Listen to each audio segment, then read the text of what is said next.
بسم اللہ الرحمن الرحیم۔ اس نشست میں ایک بہت ہی اہم موضوع کے اوپر ہم بات کریں گے۔ یہ موضوع اتنا اہم ہے کہ معاشرے سے تعلق رکھنے والے ہر فرد کا اس کے ساتھ کسی نہ کسی طرح کنیکشن بنتا ہے، لیکن اتنا اہم ہونے کے باوجود اور مسلمان ہونے کے باوجود ہم اس سے اتنے غافل ہیں کہ ہمیں اس کی سینسٹیوٹی کا، اس کی اہمیت کا اور اس کی شدت کا احساس تک نہیں ہے۔ نبی اکرم صلی اللہ علیہ وسلم کا فرمان ہے کہ منافق کی 4 نشانیاں ہیں، 4 خصلتیں ہیں، 4 عادات ہیں۔ جس شخص میں یہ 4 ہوں گی وہ پورا منافق ہوگا، اور جس میں ان میں سے کوئی ایک خصلت ہوگی، ایک عادت ہوگی، تو اس کا مطلب یہ ہے کہ اس میں منافقت کی ایک نشانی موجود ہے، یہاں تک کہ وہ اس خصلت کو، اس منافقانہ عادت کو اپنی شخصیت سے نکال دے، تبدیل کر لے، اپنی اصلاح کر لے۔ یہ ایک ایسی حدیث ہے کہ جس کی روشنی میں ہمیں اپنے افعال کا، اپنے کمٹمنٹس کا، اپنی ڈیلنگز کا، اپنے روزمرہ کے معاملات کا، اور ہماری جو بھی حیثیت ہے، اگر ہم اسٹوڈنٹ ہیں تو اسٹوڈنٹ ہونے کے اعتبار سے، اگر ٹیچر ہیں تو ٹیچر ہونے کے کانٹیکسٹ میں، یا اگر سوسائٹی کا کوئی بھی ہمارا شعبہ ہے تو اس حوالے سے ہمیں دیکھنے کی ضرورت ہے اور کانشیس ہونے کی ضرورت ہے کہ کہیں منافقین کی ان 4 نشانیوں میں سے کوئی نشانی ہمارے اندر موجود تو نہیں ہے۔ اس سے پہلے کہ میں ان نشانیوں پہ بات کروں، قرآن مجید میں اللہ رب العزت نے جو منافقت کرنے والوں کی اور منافقین کی جو سزا بیان کی گئی ہے، اگر آپ اس سزا کو دیکھیں تو اندازہ ہوگا کہ کفار کے لیے بھی اتنی سخت سزا نہیں ہے جتنی سخت سزا قیامت کے دن جہنم میں منافقین کو دی جائے گی۔ اللہ رب العزت کا فرمان ہے، ان المنافقین فی الدرک الاسفل من النار، کہ منافقین جہنم میں، آگ میں سب سے نچلے گڑھے میں ہوں گے،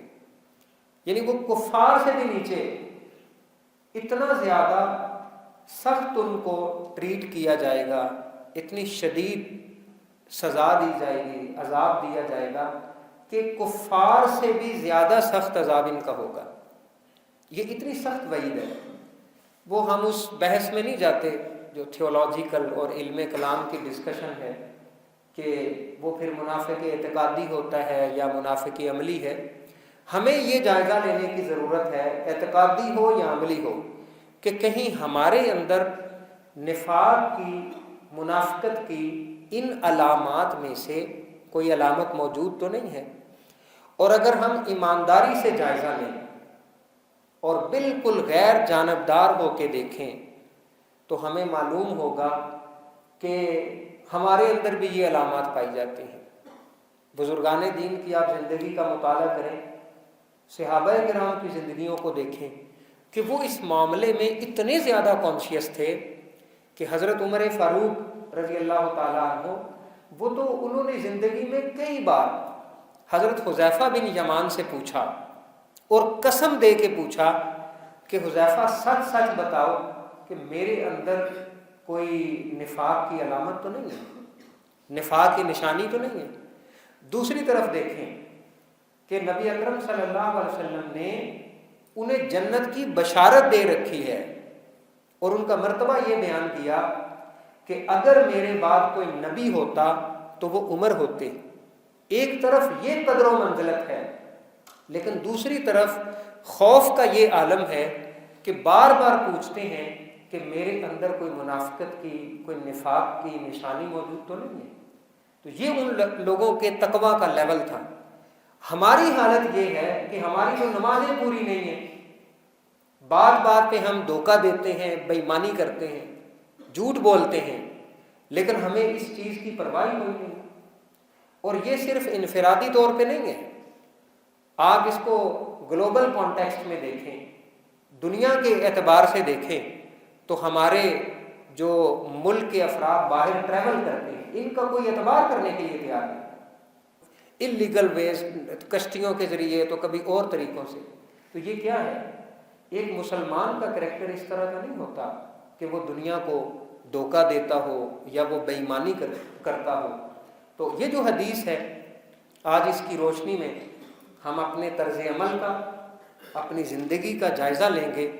اور جہاں جہاں ہمارے بیہیویئر میں کمزوری ہے اور جہاں جہاں ان میں سے کوئی علامات پائی جا رہی ہیں ان کا جائزہ لیں گے، اور آج یہ عہد کریں گے اللہ رب العزت کے ساتھ، اور ساتھ یہ توفیق مانگیں گے کہ یا اللہ اب ہم نے کوشش شروع کر دی ہے، اب ہمیں توفیق دے کہ ہم منافقت کی ان نشانیوں کو اپنی زندگی سے، اپنی پرسنالٹی سے نکال دیں۔ وہ نشانیاں کیا ہیں؟ آپ صلی اللہ علیہ وسلم نے فرمایا کہ منافق شخص میں 4 نشانیاں۔ نمبر 1 کہ وہ جب اس کے پاس کوئی امانت رکھوائی جائے تو اس میں وہ خیانت کرتا ہے۔ اچھا، امانت سے جو کانسیپٹ ہمارے مائنڈ میں آتا ہے وہ شاید یہ کہ کوئی پیسوں کی امانت ہو یا کوئی چیز کی امانت ہو،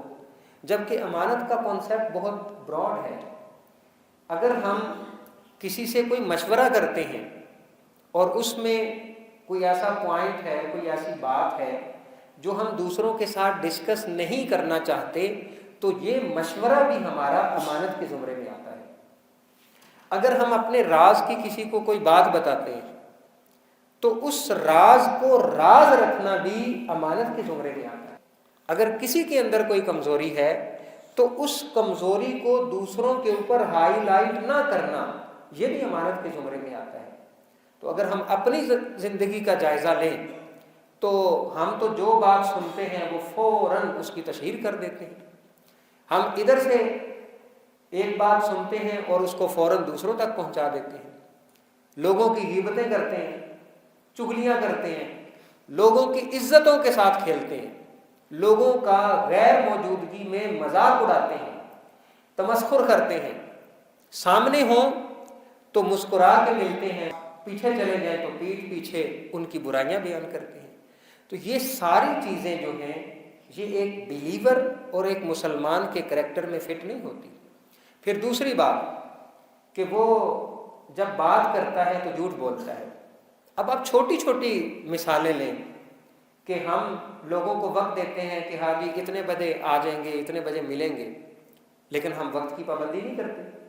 ہمیں پتہ ہوتا ہے کہ ہم اس وعدے کو پورا نہیں کر پائیں گے، لیکن اس کے باوجود ہم کمٹمنٹ کرتے ہیں اور پھر اس کو بریک کرتے ہیں۔ چھوٹے چھوٹے فائدوں کے لیے،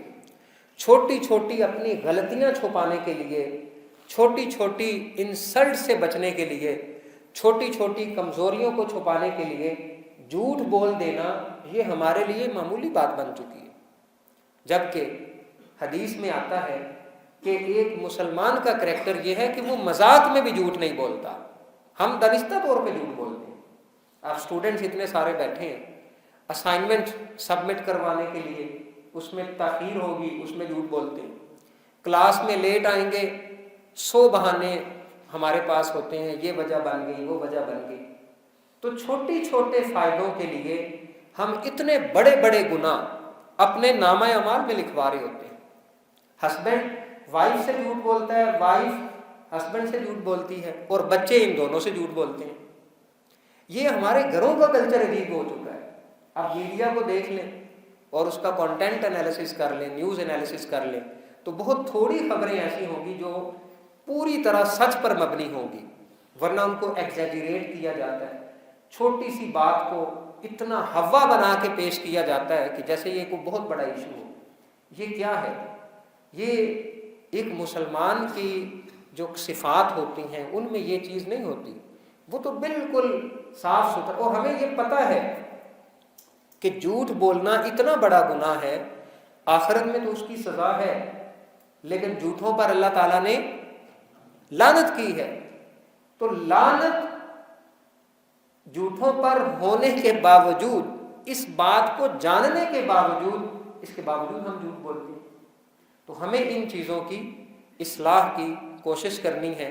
اور دیکھنا ہے کہ جن چھوٹے چھوٹے فائدوں کے لیے جھوٹ بول کے اتنے بڑے بڑے گناہ ہم اپنے نامہ اعمال میں لکھوا رہے ہیں،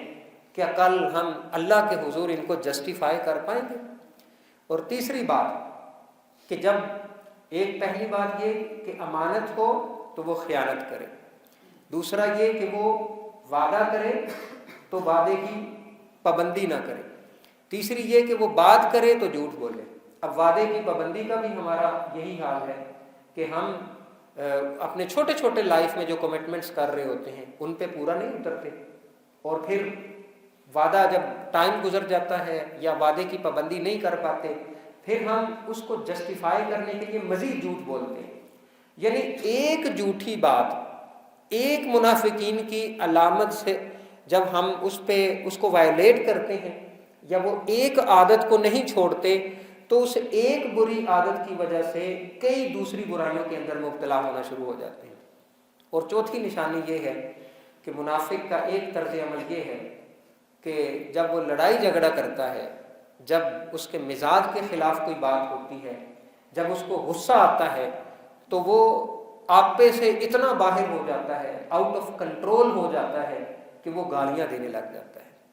تو ہمیں اس چیز سے بھی اپنے آپ کو بچانے کی کوشش کرنی ہے اور اپنی زبان سے کوئی ایسا لفظ، کوئی ایسا کلمہ نہیں نکالنا جس سے دوسرے کی دل آزاری ہو۔ تو یہ چار ہمارے نبی اکرم صلی اللہ علیہ وسلم نے یہ چار منافقین کی نشانیاں بیان کی ہیں۔ اب ہمیں اپنی زندگی کا جائزہ لینا ہے کہ ہم کہاں کہاں پہ، کن کن سچویشنز میں، کن کن مفادات کے لیے، کہاں کہاں اپنی غلطی کو چھپانے کے لیے جھوٹ بولتے ہیں، وعدے کی پابندی نہیں کرتے، چغلی کرتے ہیں، غیبت کرتے ہیں، راز ایک کا دوسروں کو بتا دیتے ہیں اور لوگوں کے سامنے ان کی تعریف کرتے ہیں، جب وہ چلے جاتے ہیں تو ان کی برائیاں بیان کرتے ہیں۔ یہ منافقین کا طرز عمل ہے۔ ایک اور ہمارے ہاں جو طرز عمل رائج ہے وہ یہ ہے کہ جہاں ہمارا بس نہیں چلتا، یعنی اگر کوئی عہدے میں ہم سے بڑا ہو، پوزیشن میں ہم سے بڑا ہو، قوت میں زیادہ ہو، مالدار ہو، تو جس کے سامنے ہماری پوزیشن ذرا ڈاؤن ہو تو وہاں ہم بڑے ادب آداب سے جھک کے، جی ہاں کہہ کے، نرمی سے، شائستگی سے اور پورا پروٹوکول بجا لا کے ادب آداب کا مظاہرہ کرتے ہیں۔ لیکن جس پہ ہمارا بس چلتا ہو اور جو ہم سے چھوٹا ہو، جس کا عہدہ ہم سے کم ہو، جس کی پوزیشن ہم سے کم ہو، تو وہاں پھر ہم فرعون کی طرح بیہیو کرنے کی کوشش کرتے ہیں۔ تو یہ بھی منافقانہ طرز عمل ہے۔ آپ نبی اکرم صلی اللہ علیہ وسلم کی سیرت پڑھیے کہ آپ صلی اللہ علیہ وسلم نے ہمیشہ میرٹ کو پروموٹ کیا، فیئرنیس کو پروموٹ کیا، اور کبھی بھی خود کے مفاد کے لیے یا اپنے جو قریب لوگ تھے ان کے مفادات کے لیے کبھی عدل و انصاف کا دامن نہیں چھوڑا۔ حتیٰ کہ حضرت اسامہ بن زید رضی اللہ تعالی عنہ، جو آپ صلی اللہ علیہ وسلم کو بڑے محبوب تھے، عزیز تھے، وہ ایک دفعہ آپ کے پاس ایک خاتون کی سفارش لے کے آئے جس خاتون نے چوری کی تھی کہ آپ اگر ان کو میری وجہ سے سزا ان کی معاف کر دیں، تو آپ صلی اللہ علیہ وسلم نے فرمایا کہ اگر میری بیٹی فاطمہ بھی چوری کرتی تو میں اس کو بھی سزا کے طور پہ اس کے ہاتھ کاٹ دیتا۔ تو یہ وہ عدل و انصاف کا معیار تھا۔ تو اب ہمیں اپنی ذات کا جائزہ لینا ہے کہ ہم جھوٹ بولتے ہیں، کہاں کہاں جھوٹ بولتے ہیں۔ اور بعض جھوٹ ایسے ہیں جن کو ہم چھوٹا جھوٹ سمجھ رہے ہوتے ہیں یا جھوٹ سمجھ ہی نہیں رہے ہوتے، حالانکہ وہ جھوٹ ہوتے ہیں، اور ان کی وجہ سے بعض اوقات ہم اللہ کی رحمت سے محروم ہو جاتے ہیں۔ تو ہمیں اس چیز کو مد نظر رکھنا ہے، پھر اپنے وعدوں کو دیکھنا ہے اور سوچ سمجھ کے کسی کے ساتھ وعدہ کریں۔ ایسا نہیں ہے کہ بغیر سوچے سمجھے لوگوں کے ساتھ کمٹمنٹ کر لیں اور پھر اس کو نبھا نہ سکیں۔ تو وعدہ کرنا ہے جو اس کو بھی سوچ سمجھ کے کرنا ہے۔ غصہ آئے، آپ کی ایموشنز ہرٹ ہوں اور کوئی انکنوینئنٹ سچویشن ہو تو وہاں آپ پہ سے باہر ہو کے، آؤٹ آف کنٹرول ہو کے، آؤٹ آف سینسز ہو کے گالی گلوچ یا ناشائستہ زبان نہیں استعمال کرنے لگ جانا، بلکہ یہ سوچنا ہے کہ یہ مسلمان کی عادات نہیں ہوتی، یہ تو منافقین کی نشانیاں ہوتی ہیں۔